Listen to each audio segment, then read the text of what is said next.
And now, it's time for another Dice Tower review with Tom Vasel. Hey folks, I'm Tom Vasel. Welcome to the Dice Tower, and I'm going to be talking about 8 games here in this video. Now, normally I do a video per game, but sometimes I do shorter reviews like this because I don't want to put a lot more time into the game or spend time on a full review for it, or someone else in the Dice Tower has already done a review for it, or other reasons of which I'll talk. So we got 5 bad and 3 good here. We'll do the bad ones in no particular order. We'll start with one that I know a lot of people like, but I'm not as big of a fan of, and that's Strike the Dice game. Now, this is an older game that was just reprinted. You can watch us playing it live in our Winter Spectacular, and in this game, you're simply rolling dice and throwing them in the mix and trying not to bust. And you can throw the dice and knock other dice, and it's a silly activity that I have fun playing, but I never want to play it. So that's why I'm not a fan of the game. There's really nothing there. You can say anything you want, and in fact, there's a big fun debate on the internet. I guess fun is in quotation marks. Actually, is a fun debate, but a silly debate amongst various content creators, whether it is dice in a bowl or gladiators in arena. I'm definitely on the dice in a bowl side of the thing. I see why people like it. It's just not for me. This one here I picked up at Target because it looked really cool. This is Rock Me Archimedes. It's like a tilting board here with marbles, which is really kind of my shtick. You all know that I like these kind of games, but this one really doesn't do anything for me at all, mostly because the rocking the board doesn't come into play at all unless you are trying to lose. It's just move and jump to get to the other person's board. It's a really bad game, frankly. A cool looking device, but that's about it.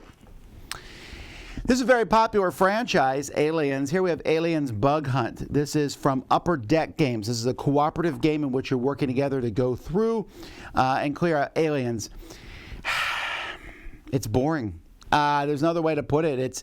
It's kind of a fiddly game. It actually has something I really dislike, which each player in this game gets 1/4 of the rule book, and you set up and teach 1/4 of the game. That's really problematic.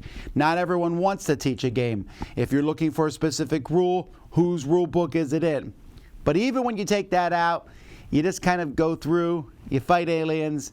The components aren't great. I don't like the box. I honestly don't like anything about this. I'm not a big Aliens fan anyway, but even if I was, this game is not the Aliens game you're looking for. Then we have Europe Divided. Now, this is a game I've been thinking about for a while. Possibly with more plays of this game, I would maybe find more depth to it, and I'm sure online a lot of people are going to. This is a competitive game of post-Cold War influence over Europe. This game definitely seems like a bit of a love letter to Twilight Struggle, and in fact there's some ideas of that here in which you are putting dice out. The dice are your armies. The dice get stronger. You're playing cards. I just felt that in this game it just feels too slow and too plodding, and the moves that you make, you are kind of really at the mercy of the cards in your hand, and there's just not a lot of excitement about this game. I know I throw the word boring around a lot, but that's where this one feels for me. I like these smaller war game historical games. In fact, we just played one on our channel, The Shores of Triple E, which I really enjoyed, but this one kind of fits in that group to some degree, and I like the period of history it's talking about. I like everything except the actual game just isn't interesting. It doesn't actually inspire me. Then we have here Fruticola. Now, I love the cover for Fruticola. This is a really nice cover, and I like nothing else. This game has so many usability problems, from fruits that roll all over the place that don't look that different, to tiny, tiny text, to a rule book where you need to look something up in it every single second as you're playing through this game. And that's the usability, and to iconography, which you'll never remember and have to look up. That's just the surface. The game itself feels off mathematically.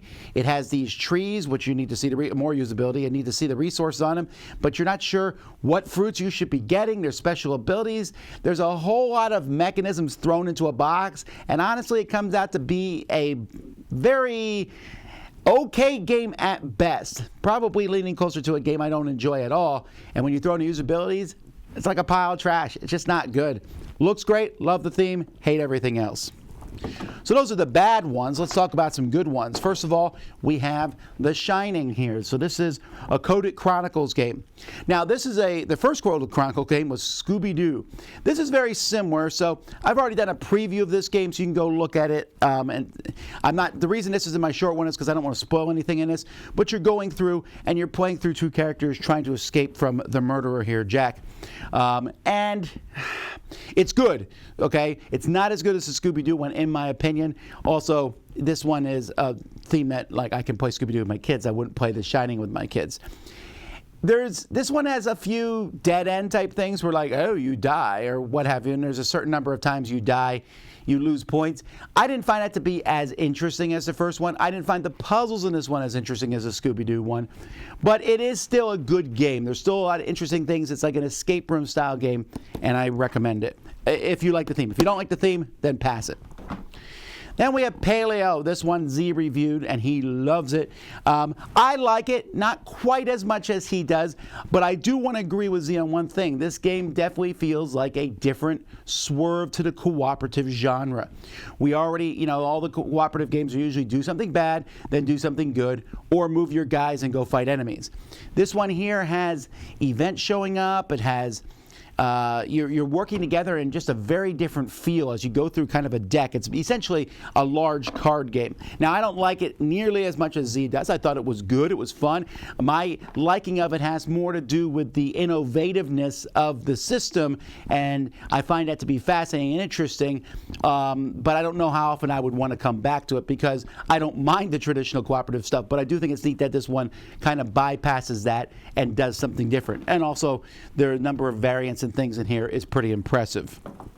And then finally, we have Escape from the Asylum Part 1 and Part 2. This is an escape room style set of games from Lifestyle Board Games. There's actually 10 games in here. There's 5 chapters, and they're actually sequels. In fact, I think you can buy them separately. Like you can buy Part 1 here and Part 2. Now, in this, there's a whole story that's involved in this game. You are playing different people in an asylum, someone who's falsely imprisoned in an asylum, somebody who's a guard at the asylum, someone who checked themselves into the asylum, and these stories have some interconnectedness to them, but it's basically an escape room game, and I really like it. The puzzles in here were interesting. They did a lot of clever things I haven't seen before, and I think there is a ton of content. So really, really cool game. I can't really show you more of it and open these boxes without spoiling the stuff in there. But they did some cool things with envelopes where you go through. The envelopes are doors and you're looking at the door. There was one puzzle in here I've never seen before, but I can't really talk about it without spoiling it. Suffice it to say it was a physical puzzle, which I thought was pretty neat and cool. So that's Escape from the Asylum Part 1 and Part 2. Really enjoyed this one. So those are my reviews. I'm Tom Vasel. Thanks for watching. We'll see y'all next time.